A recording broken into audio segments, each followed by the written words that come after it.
Visa France, ce n'est pas le consulat qui détruit ton projet. C'est souvent une erreur que personne ne t'a signalée. Je vais te révéler quelque chose que la plupart des demandeurs découvrent beaucoup trop tard. Quand une personne reçoit un refus de visa, elle accuse souvent le consulat. Elle pense que son dossier n'a pas été lu. Elle pense que sa situation n'a pas été comprise. Elle pense que la décision est injuste. Et parfois, c'est vrai. Mais dans une immense majorité des cas, le problème commence bien avant que le dossier arrive au consulat. Le problème commence au moment où le dossier est préparé. Parce que beaucoup de personnes construisent leur demande comme une simple formalité administrative. Elles téléchargent une liste de documents, elles réunissent les pièces demandées, elles remplissent les formulaires. Puis elles déposent le tout en espérant que cela suffira. Mais un visa ne fonctionne pas comme ça. Imagine que tu sois devant un juge. Imagine que tu doives défendre ton projet. Imagine que tu n'aies que quelques minutes pour convaincre. Que ferais-tu? Tu ne déposerais pas simplement une pile de papier sur la table. Tu expliquerais ton projet. Tu apporterais des preuves.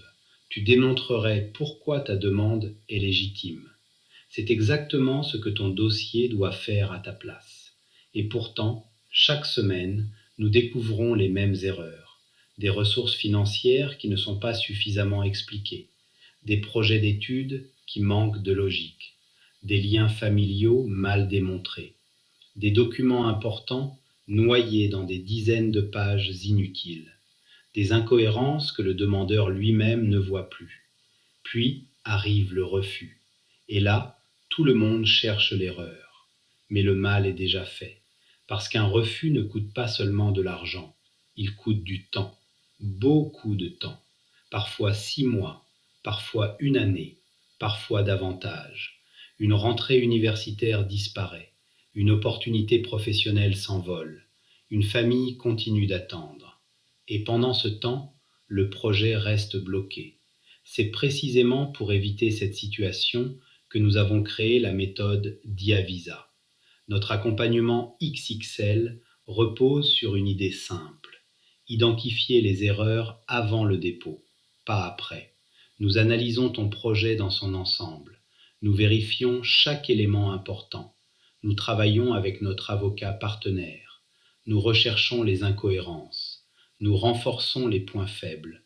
Nous préparons un dossier capable de convaincre et de rassurer. Parce qu'au final, la différence entre un visa accordé et un visa refusé se joue parfois sur des détails que personne n'avait remarqués. Et lorsqu'il s'agit de ton avenir, de tes études, de ton travail ou de ta famille, ces détails méritent toute ton attention. Abonne-toi à Diavisa et consulte le blog sur www.diavisa.com pour découvrir tous nos conseils sur les demandes de visa pour la France.